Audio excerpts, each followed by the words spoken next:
তুমি যদি দীর্ঘদিন মহারাষ্ট্রে থাকো এবং মারাঠি ভাষা না বলতে পারো তাহলে নাকি এটা একটা বড় অন্যায় এবং এর জন্য মারধর পর্যন্ত করা হতে পারে। হ্যাঁ, ব্যাপারটা খুব চিপ এবং অদ্ভুত মনে হলেও এমনই ঘটনা ঘটছে মহারাষ্ট্রে। মহারাষ্ট্রের একাংশের দাবি কোনো ব্যক্তিকে মহারাষ্ট্রে থাকতে হলে, ব্যবসা বাণিজ্য করতে হলে তাকে মারাঠি ভাষা অবশ্যই শিখতে হবে। ভারতে 121টিরও বেশি ভাষা প্রচলিত রয়েছে, তার মধ্যে 22টি ভাষাকে সরকারি স্বীকৃতি দেওয়া হয়েছে।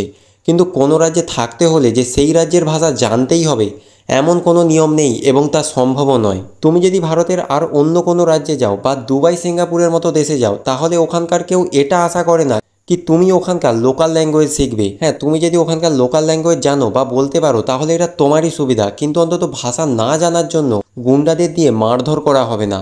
আর এমনও তো না কি মহারাষ্ট্রের মানুষ হিন্দি ভাষা বলতে বা বুঝতে পারে না।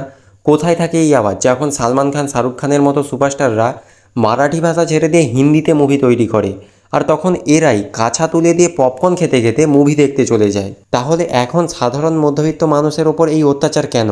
ক্ষমতা যদি দেখানোরই থাকে তাহলে এই সমস্ত সুপারস্টারদের ওপর ক্ষমতা দেখাক না। তবে এই ঘটনাটিকে নিয়ে কিছু মানুষ মন্তব্য করেছেন কি এর পেছনে পুরোপুরি রাজনীতি রয়েছে। তোমার এই বিষয়ে কি মনে হয় তা কমেন্ট করে অবশ্যই জানাও। बोल मराठी नाही येत तुला? नहीं आता मुझे मराठी। हिंदी मराठीत बोल. नहीं आता का नाही येत? महाराष्ट्रात कशाला राहते? वो महाराष्ट्रात कशाला राहते? महाराष्ट्रात कशाला राहते तू? मेरी मर्जी से रहती मग निघायचं आता मैं इकडनं निघायचं महाराष्ट्रातून. मैं काय करलो? भाषा से बात करूं मेरा सवाल, मेरी मर्जी।